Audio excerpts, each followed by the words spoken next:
Hello, welcome to my channel, another Bibliophile Reads. My name is Greg, and I'm going to do the It's All Relative tag. The tag was created by A.J. Dunn Reads and Writes. I was tagged by Alan at Big Hard Books and Classics. This tag has 9 prompts. Prompt number 1, Mamma Mia. Recommend a book with a mother character that is pivotal to the story. Let's go with The Stranger by Albert Camus. The first sentence of this book is Mama died today. It's also been translated Mother died today. Maman, according to the university professor, is a child's term of endearment for mother, and it would be very peculiar for an adult man to be calling his mother Mama. But that's what this narrator does. And this narrator goes to his mother's funeral and does not cry. A few chapters later, he is involved in an incident on a beach where he shoots an Arab who is holding a knife. Now, this is set in Algiers in the 1940s, and the Arabs were not held in high respect by the Algerian Frenchmen at the time, and it had been very peculiar for a Frenchman to be sentenced and tried and condemned for the murder of an Arab at that time. It would have been an awful lot like a Southern man in the Jim Crow South being convicted for murdering an African American who's holding a knife. So what this is about is how should a man treat his mother, and how should society view how that man treats his mother.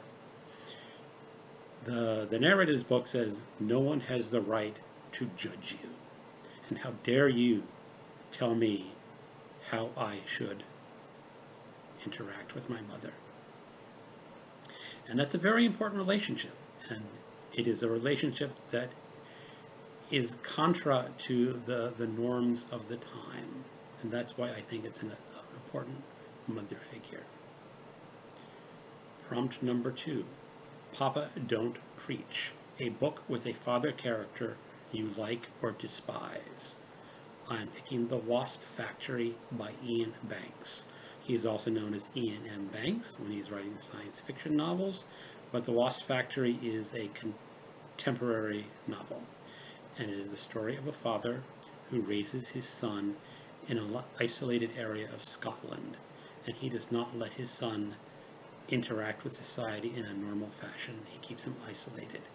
The author also does something quite shocking, for that, and just the general way he treats his son, I despise that father. Prompt number 3, Brothers and Sisters, a book with an interesting sibling relationship. I'm going to pick a graphic novel, Clyde Fans by Seth. In the introduction, the author Seth describes him wandering through downtown Toronto and coming across an abandoned business building that had the plaque Clyde Fans on the door. And he peered into the window and saw a photograph of 2 men, which he assumed were the business owners and brothers. And this is the story of those brothers and how they run the business. The older brother is quite a jerk, and the younger brother is quite the ne'er-do-well. And it starts off with the older narrator wandering through his business after it's gone out of business and just reminiscing of his old days. And it is quite a sad story. And then it progresses to other stories about when his brother was alive and how they interacted and how he kept hoping that his brother would be useful in the business and how the brother was never useful. Prompt number 4, It's Been 84 Years, a book you like that is multi-generational or chronicles a character's whole life. Now, I don't read a lot in this genre. I mentioned before Chesapeake by James Michener, which would certainly fit but I wanted to try something a little bit different, not repeat the same books over and over in tags. So I'm going to stretch the definition of it here, and I'm going to pick James Clavell's The Asian Saga books. There are 4 books within that saga that describe a family's business. And it starts off with a character named Struan, who is basically marooned in Hong Kong in the early 1800s. And it is a story about how he builds a trading business and gets to be the coveted taipan. And taipan in the Japanese language, or is it Chinese? I can't remember. Means leader. And that was the first book. The second book, Gaijin, which is means foreigner, takes the story of his son and how he progresses with that business in Hong Kong. The third book is Noble House, and is set with the Struan family descendants who are still running the business and still being called Taipan. There is a 4th book that continues this Struan family saga. It's called Whirlwind, but I have not read it yet. Prompt number 5. You complete me. A book with an interesting marriage as a central element to the story. I'm going to go out on a limb. Shakespeare's Macbeth.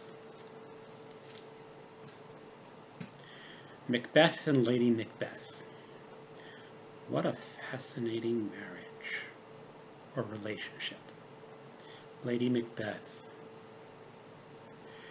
basically convincing her husband that he has to commit murder to advance his career, and Macbeth accepting that invitation.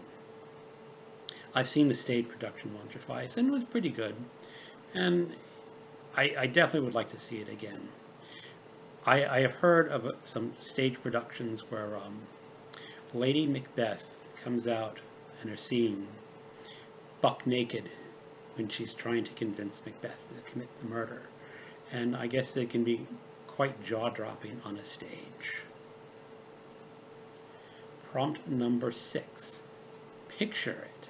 Sicily, a book with an interesting elder character, i.e. a grandparent, great-grandparent, etc.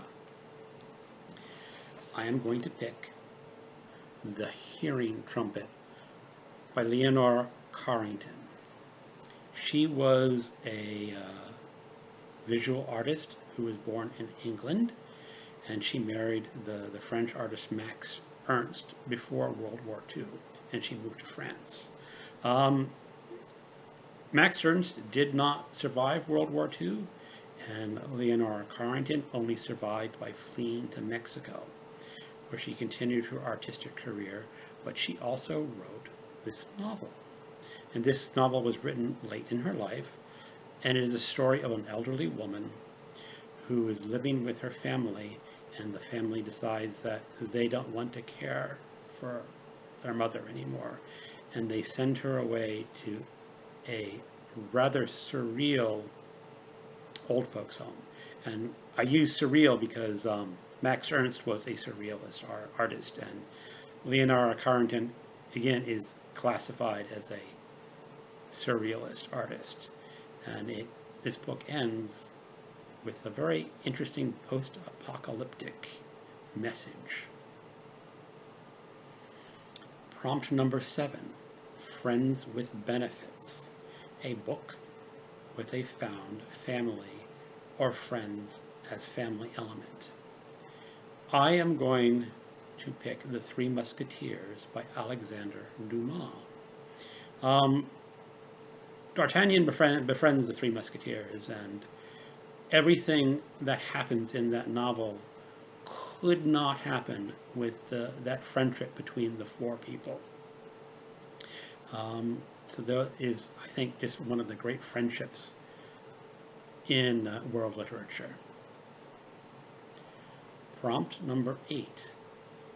I Think We're Alone Now, a book with a character who is lost, left behind, or abandoned. Can also be a story with an orphaned or an adopted character. I am going to pick A Prayer for Owen Meany by John Irving. Owen Meany is definitely an orphaned lost character, and I think he is just one of the most fascinating and original characters in contemporary American literature.